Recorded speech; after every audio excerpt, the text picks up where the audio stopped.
December ki tang amadagi horaga December kunthraga mathoi foba lepaleta tha ama chupna IDP singna laboi khongnang khongi community hall da wakat mi pham relation in protest chatharaga lai khumai ba paukum governor amadi leiri manipur lenga governor ki pirak liba paukum sing se mapung ipa phada ba haiba tare oja chap chaba deadline ama pirak taba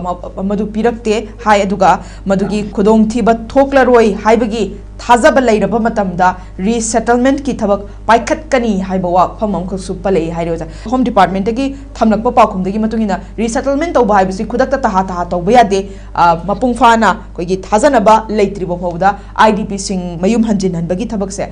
तहा तहा न तौबा यादे हाइबा पाखुम पिरोजा साइम तांग से कमाइन तमिनिंगी तसेंगना ngasi चिंगु की narco terrorist न सथर पुलान मरम ओइरगा ngasi मराइबु थिरबा एकोगी खुंजा Singh amadi ekoi isili naw maya ama ngasi dilipkan nei IDP sing ase wabana kham thenge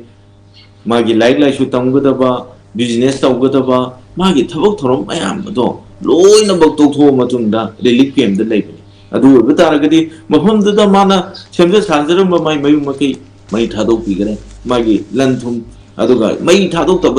taraga su mafam da sanction bu yadre adu betaragadi masidais mawam fa oyu sikana lenga adu dinga sidi PR lenga oibena PR lenga na makoi hanjalan gani hairagadi bado hanjana na sem sabo batau tabani ngasi phawa chinda nga ta nga ga badu mafam do sem sadana kamai hijin aduna adhu modun da sem sabo tangai khodi na go phum adu gi matata mana IDP singna makoi de piriba memorandum do mamam pa oibisingda masana aigi tobum thoku sing do tawbiu haibane tawgadaba thabak sing do tawdagi nakal amarom da salaga leiragadi kamai tawna yad haibadi karigino haiba matanda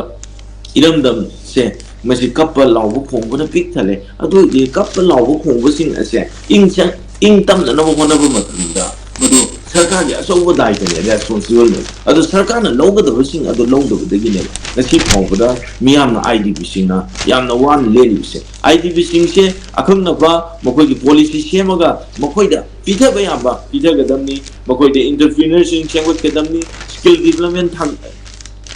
thangkana no khona gadamni adu education sector makoi da pi bayamba sing sarkar na madu policy sema pi gadawda ngasi phawda IDP sing da sana no khara piraga leina no khara piraga dum leiraga IDP sing mu kyang kuina ot ki gadage haibo wafum aduni sarkar na madu yarige athu matamda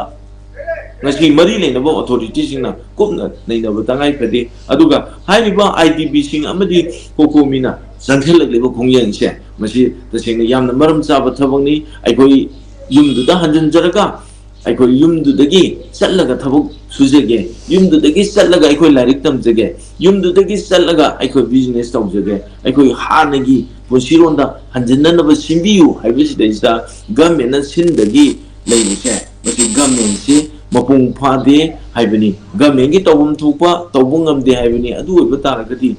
mari leina ba kanada kamai tawraga masi tawgadage haibido naina pham tui haibo pham aduni aduna IDP gi damakta akhangna ba program set tawgadamni IDP gi damakta resettlement tawna no hona gadamni resettle tawdaba sunga yaro maram di kari gi no haibo matamda thoning da ba thawdok to thokre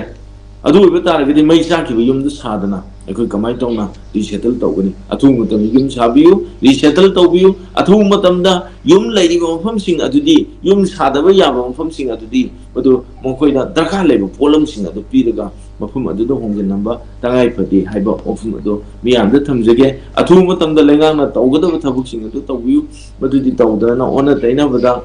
taw leiragadi akoi irang hena sauthung na ba masang oigani na imiyam da thamjage okay